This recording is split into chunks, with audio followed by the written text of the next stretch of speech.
I'm Soledad O'Brien. Welcome to Matter of Fact. In spite of an increase in the ability to prevent disease, a growing number of parents in some states are opting out of vaccinating their children in those states that allow for non-medical exemptions. The debate over the safety of vaccines has been raging since 1998, when a British researcher, now discredited, published a paper linking the measles, mumps, rubella vaccine to autism. Since then, more than a dozen studies have debunked that myth, but some parents are still skipping immunizations. Now, legally, all 50 states have laws requiring vaccines for students, but there are exemptions for medical reasons or religious beliefs or philosophical objections. Dr. Peter Hotez is a professor of pediatrics at Baylor College of Medicine, and he's also the director of the Texas Children's Hospital Center for Vaccine Development. He has a new book, and it's called Vaccines Did Not Cause Rachel's Autism.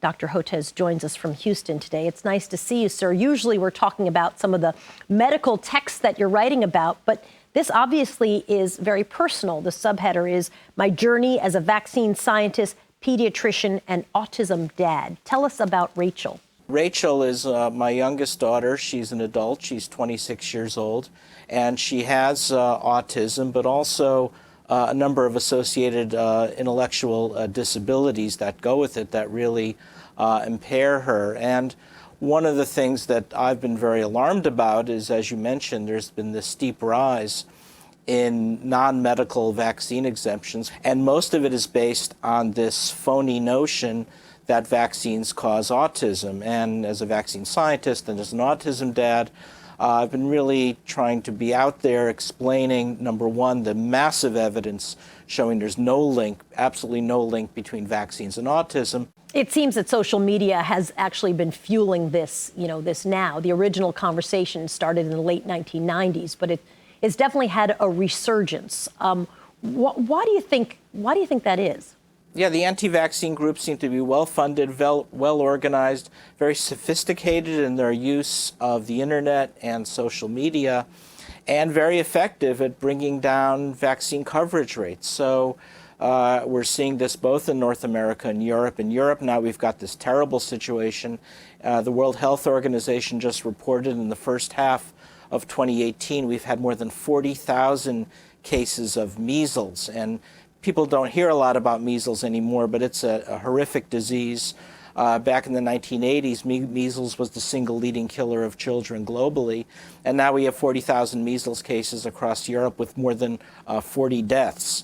So that's a very troubling situation, and we're seeing this now in the United States as well. You're an autism dad, and I guess I'm an autism aunt. People search for clues as to what went wrong.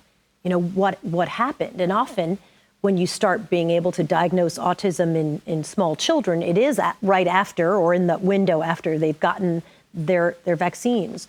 How do you burst the bubble of this myth if you do have this correlation just in age around what happened to my child? Right, so you actually ask a very profoundly important question, and you're absolutely right. If you look at the Centers for Disease Control website, they'll often say that autism is diagnosed between the first and second year of life, often around 18 months of age, and then parents remember, oh yeah, my kid got vaccinated around 18 months of age or 15 months of age, and they'll want to make the link between the two. But now we have an enormous amount of scientific evidence showing that the clinical expression of autism, that does often begin between 18 and 24 months of age, coincides with a large brain volume expansion as seen on imaging, like magnetic resonance imaging, MRI. But now you can go back to 6 months of age and do an MRI and actually predict, possibly with 90% accuracy, which kids will go on to the autism spectrum. I feel like we're debating science, we're debating truth as if sort of everybody's opinion is equal and experts are just as valid opinion as some random person on Twitter. It must be very frustrating for you as a parent of a child who has autism and as a scientist. Yeah, and in some ways, Soledad, I'm wondering if, what we're seeing with the anti-vaccine movement is part of a larger anti-science movement that we're seeing in America and maybe in Europe, because it's not only about vaccines. So I think one of the things that I've been explaining to my medical students and graduate students and postdoctoral scientists, even faculty, we're so focused on our experiments and our grants and our papers that we're not taking the time to really be out there and engaging the public. Well, it's very rare that scientists talk about their own personal experiences, as you have done in this book, which is called Vaccines Did Not Cause Rachel's Autism, My Journey as a Vaccine Scientist, Pediatrician, and Autism Dad. Dr. Peter Hotez, always nice to see you, sir. Thanks for being with us. It was great. Thanks again for having me.